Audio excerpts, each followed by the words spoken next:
亲爱的朋友们，欢迎来到微光夜读。我1年的税都比你10年工资多，还谈什么前途？赵强的声音在包厢里格外刺耳。陈浩只是淡淡一笑，端起茶杯抿了一口。林雅低着头，不敢看前夫的眼睛。她知道自己当年说过更难听的话，像你们这些拿死工资的，永远不会明白做生意的乐趣。同学们的议论声此起彼伏。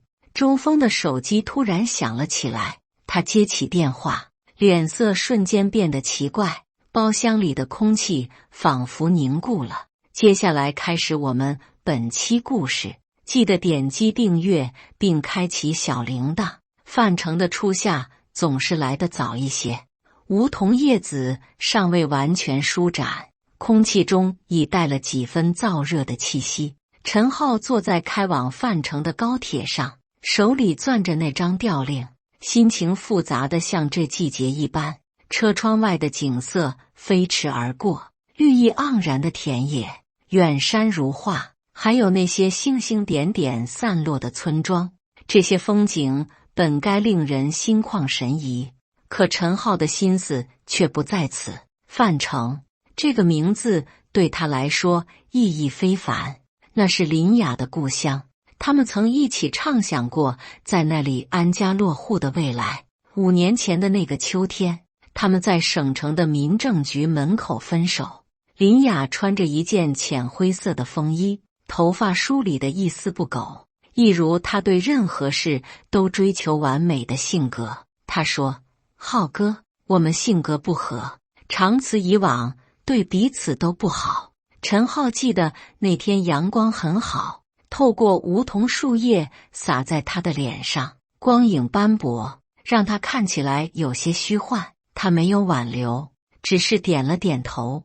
两人体面地分开，没有争吵，没有泪水，仿佛2个陌生人完成了一场交易。高铁在下午3点准时抵达范城站。陈浩提着一个简单的行李箱走出站台。范城的阳光比省城更炽烈，空气中带着南方特有的潮湿。他没有让人接站，而是拦了一辆出租车，直奔市区。师傅，去锦绣宾馆。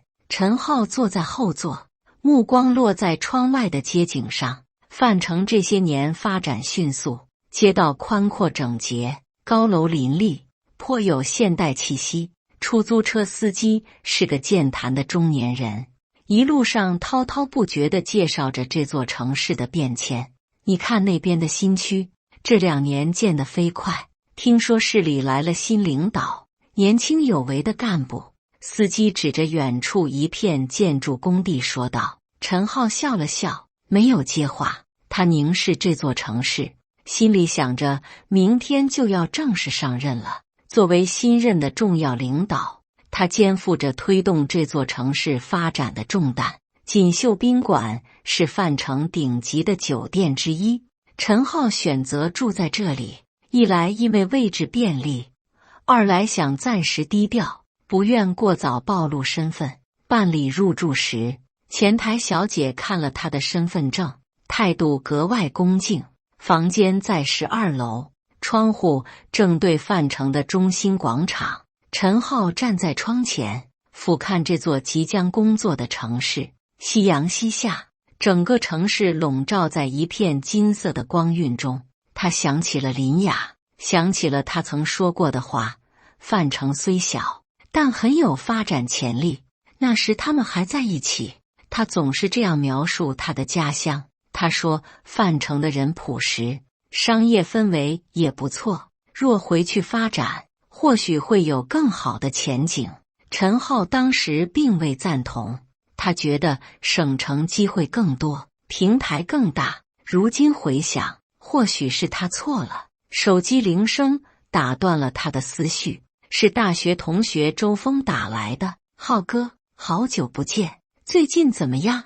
周峰的声音一如既往的热情。还行，最近工作有些变动。陈浩简单回应。太好了，我正想找你呢。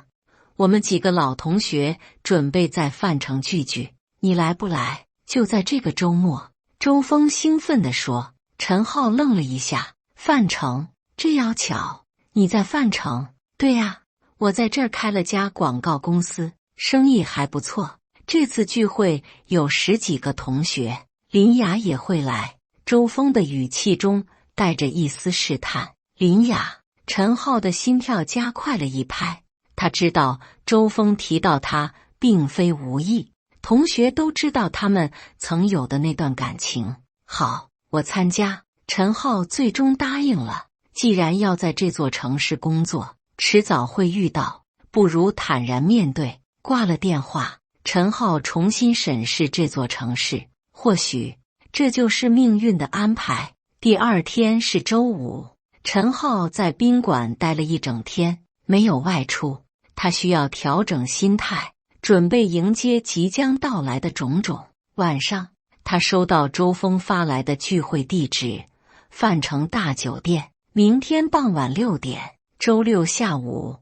陈浩换上一身简约的装扮，白色衬衫、深蓝色牛仔裤，一双普通皮鞋。他照了照镜子，一个35岁的男人，面容清瘦，眼神坚毅。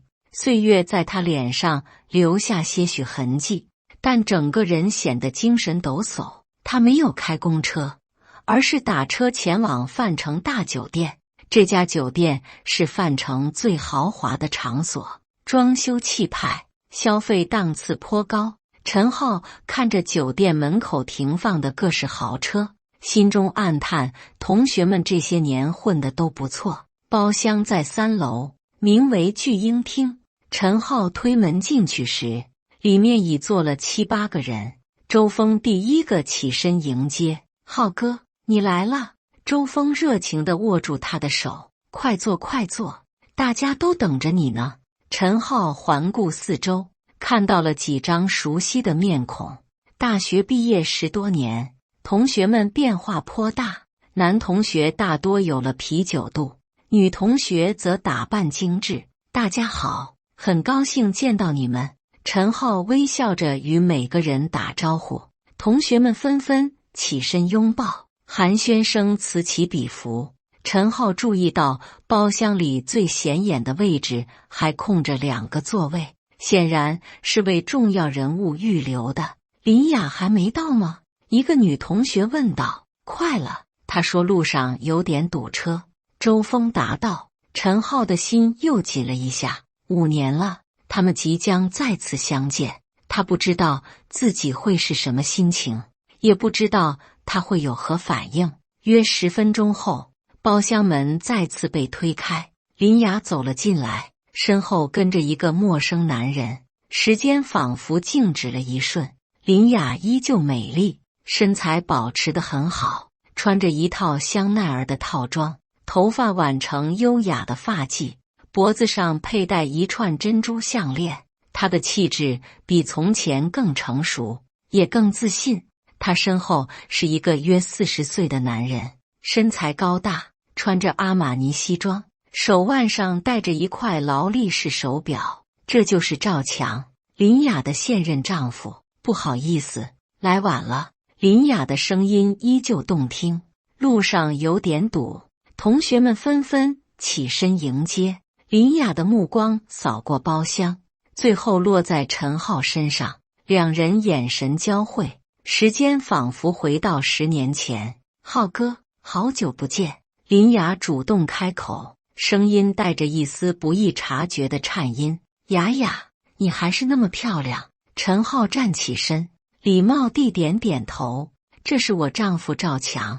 林雅介绍道。强哥，这是我大学同学陈浩。赵强伸出手与陈浩握了握，力道很重，似乎在展示自己的强势。久仰久仰，林雅常提起你。陈浩微笑着回应。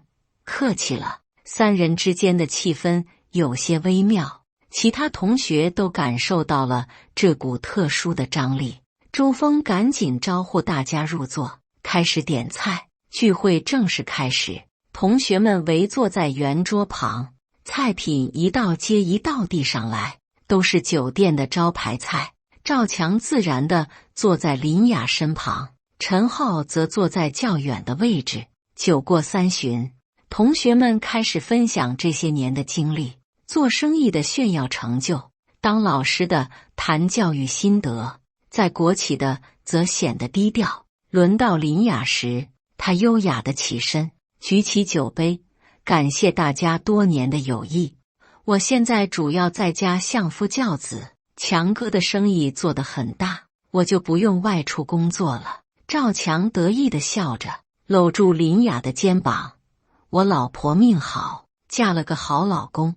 同学们纷纷恭维他们夫妻恩爱，生活美满。陈浩静静地听着，偶尔点头，没有多言。浩哥，到你了。周峰提醒道。陈浩起身，举起酒杯，谢谢大家。我这些年在政府部门工作，最近刚调到范城。哦，公务员啊。赵强的语气带着一丝轻蔑。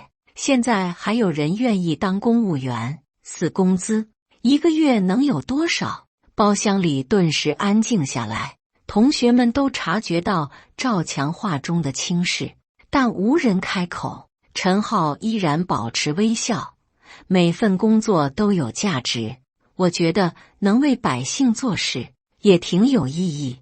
有意义？赵强冷笑。意义能当饭吃，能买房买车。浩哥你也老大不小了，该现实一点。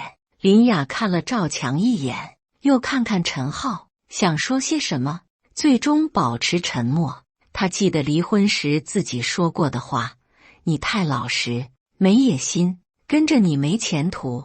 如今她的丈夫说出同样的话，而她只能坐在一旁，看着前夫被羞辱。强哥说的对，一个做销售的同学附和，现在社会还是看经济实力，公务员虽稳定，但发展空间有限。我表哥也是公务员，干了20年，还是副科级，工资3000多，连房贷都还不起。另一个同学加入讨论，赵强越说越起劲。我现在手里几个项目，随便一个都是几千万投资，去年光税收就交了200多万，我一年的税都比你10年工资多，还谈什么前途？同学们投来羡慕的目光，赵强更加得意。他看着陈浩，眼神满是优越感。像你们这些拿死工资的，永远不会明白做生意的乐趣。现在有本事的人，谁还当公务员？都是没办法的人才去考。这话更直接，几乎在暗示陈浩是个无能的人。包厢气氛变得尴尬，几个同学想缓和气氛，却不知如何开口。陈浩始终保持淡然，端起茶杯轻抿一口。个人选择不同，追求也不同。选择？赵强摆摆手，这不是选择，是能力问题。有能力的人去做生意，没能力的人才当公务员混日子。林雅终于忍不住，轻轻拉了拉赵强的袖子。强哥，差不多就行了。怎么了？我说的是实话。赵强看看林雅，又看看陈浩。浩哥不会生气吧？我这人说话直，没别的意思。陈浩摇摇头，不会。赵总说的有道理。他的平静让赵强有些意外，本想激怒对方，却没想到陈浩如此有涵养，这让赵强觉得自己攻击无效，反而显得小气。周峰赶紧转移话题，来，喝酒，难得聚一次，不谈工作，大家举杯。气氛稍有缓解，但赵强似乎意犹未尽，继续道：浩哥，你在范城工作，以后有需要帮忙的尽管说，我在这儿有点人脉，政府那边也有朋友。这话看似是好，实则仍在炫耀。陈浩点点头，谢谢赵总，不客气。对了，你在政府哪个部门？级别如何？赵强好奇地问。刚调过来，还在适应。陈浩未正面回答。哦，那应该不是什么重要部门，赵强自以为是地分析，像我们这种地级市重要部门的领导都是本地人，外调的通常是普通职位。陈浩依旧不反驳，继续喝茶。他的沉默让同学们觉得赵强说的有理。陈浩似乎只是普通公务员。聚会继续，同学们聊着各自的生活与工作。赵强不时炫耀自己的成就，他谈起生意、豪车豪宅以及社会关系。林雅坐在他身旁，脸上带着得体的笑容，偶尔附和几句。陈浩观察着在场每个人，发现这些年同学们变化很大，有人发迹，有人仍在奔波，有人选择安稳，有人选择冒险。每个人都在按自己的方式生活，却不约而同地用金钱和地位衡量成功。时间过得很快，转眼已到晚上8点。周峰的手机突然响起，他看看来电显示，接了起来。喂，小李，什么事这么急？周峰走到角落接电话。陈浩注意到周峰表情严肃，显然是工作上的事。果然，周峰接完电话走回来，对大家说：“不好意思，公司有急事，我得先走。”什么事这么急？一个同学关心地问。有个重要客户要见我，关于市里的一个大项目。周峰边收拾边说：“听说市里来了新领导，年轻有为，挺厉害。我们公司想争取宣传业务。”赵强不屑地撇嘴：“什么新领导？还不是个当官的？我见过的官员多了，都差不多，除了说官话，还能干什么？”周峰准备离开时，手机又响了。这次是公司办公室打来的，声音急促：“周总，您快回来吧，市政府办公室刚来电话，说明天要配合新任领导的宣传报道，照片和资料都发过来了。”周峰接电话，脸色突然变得古怪。他看了看手机屏幕上的照片，又看看不远处的陈浩，整个人愣住了。周峰颤抖着把手机递给旁边的同学，屏幕上清晰显示陈浩的照片和官方任命消息。消息迅速在包厢传开，每个人看到后都露出震惊表情。天哪，这是真的！我的妈呀，陈浩竟然是副局长，经济发展局，那是范城最重要的部门之一啊！同学们窃窃私语，所有目光集中在陈浩身上，仿佛要重新认识这个老同学。赵强的脸色瞬间煞白，感到一阵眩晕，世界仿佛在旋转。他做建材生意，最需要与政府打交道，而眼前这个被他嘲笑一晚的人，竟是掌管全市经济发展的关键人物。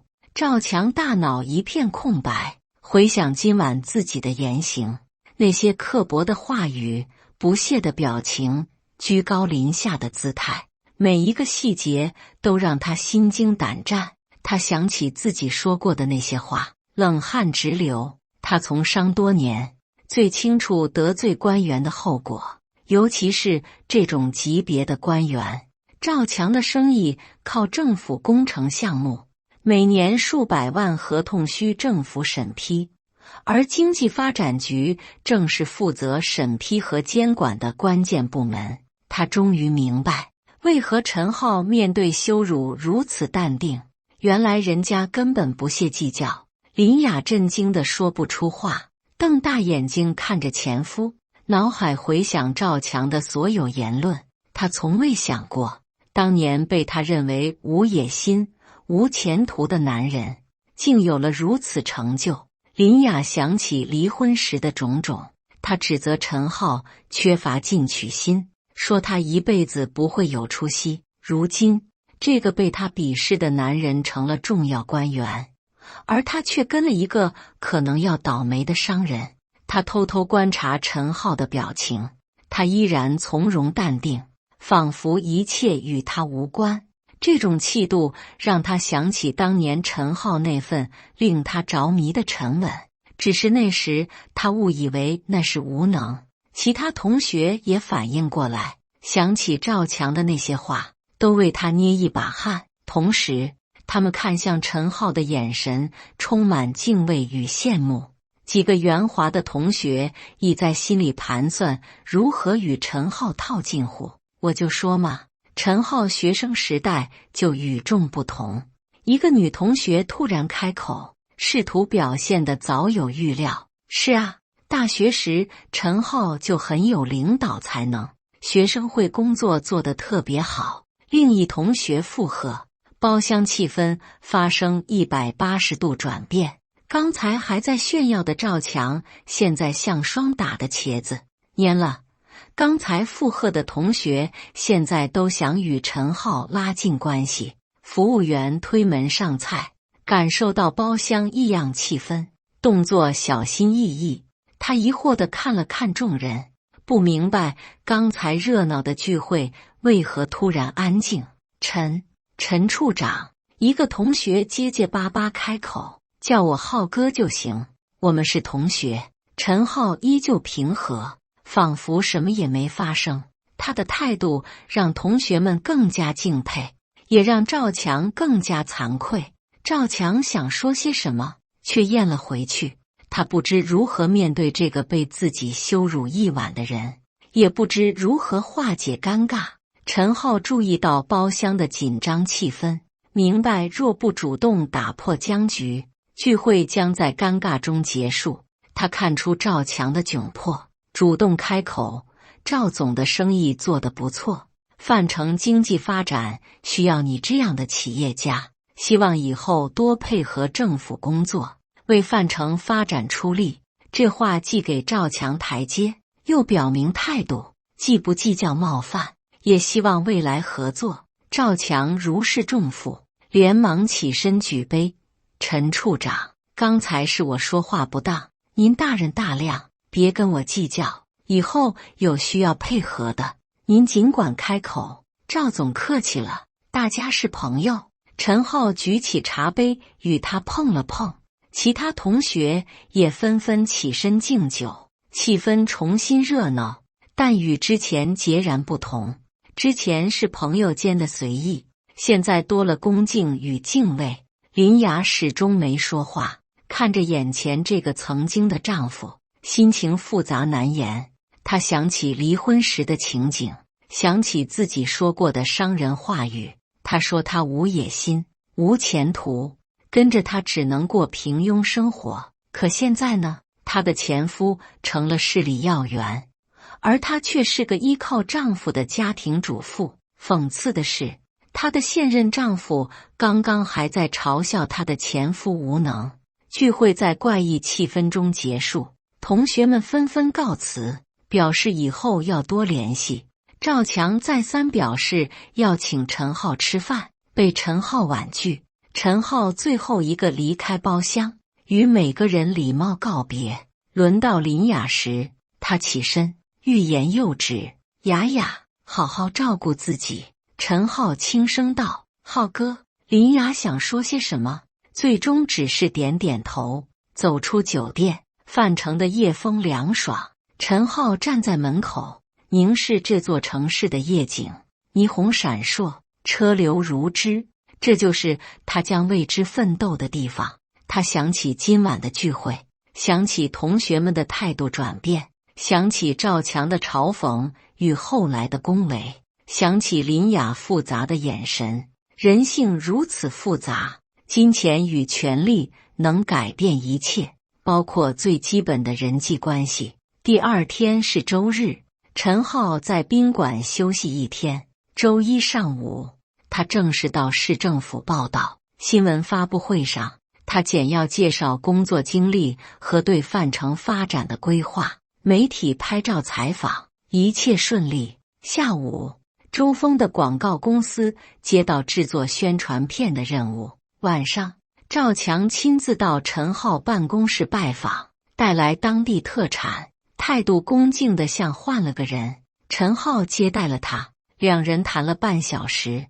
赵强主要表达歉意，希望陈浩别因周六的事对他有意见。陈浩表示理解，大家是同学朋友，没必要计较。几天后，陈浩收到林雅的信息，简单几个字：恭喜你，浩哥。陈浩看着信息，思索良久，回道：谢谢，好好生活。范成的工作繁忙，陈浩每天处理大量公务，他深入基层调研，了解民情，制定发展规划。1个月后，他完全融入这座城市的节奏。有时走在街上，他会想起那次同学聚会，人生充满戏剧性，你永远不知下一刻会发生什么。或许这就是命运，让他来到这座城市，面对过去，开启新未来。林雅偶尔在新闻中看到陈浩的消息，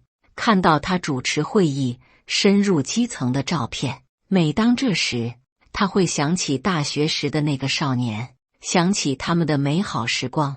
他开始反思当年的选择。或许真正的成功不在于表面光鲜，而在于内在品格与能力。陈浩用行动证明了这一点，而他却用了多年才明白。赵强这段时间变得低调，不再炫耀。他明白，在真正的权力面前，金钱只是工具，而非目的。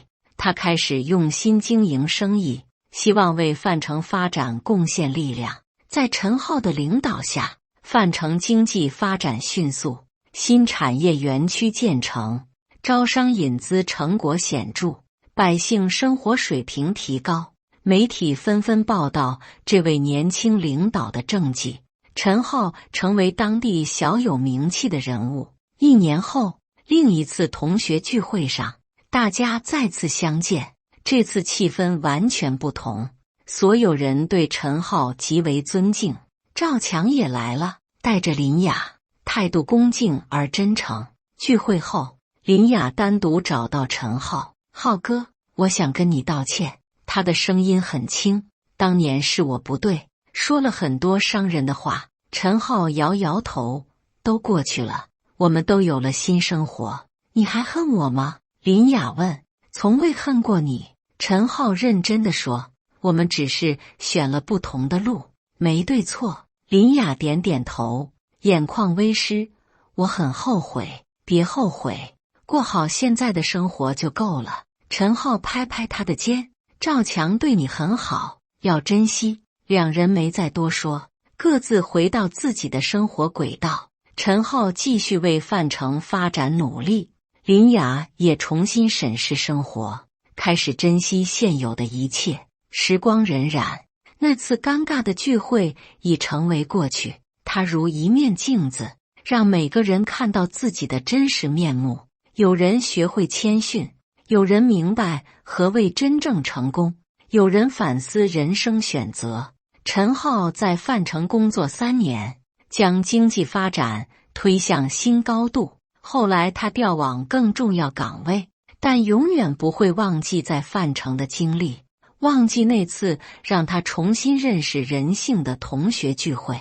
生活充满意外与转折，你以为的结局往往是另一个开始，你以为的失败可能是更大的成功。重要的不是别人怎么看你，而是你如何看待自己，如何对待他人，如何在人生起伏中坚守本心。感谢大家的观看，本期故事精彩吗？欢迎大家在下方评论区吐槽。如果你喜欢这类故事，记得点击订阅微光夜读，并分享给更多的人，这会对我帮助很大。再次感谢大家的观看。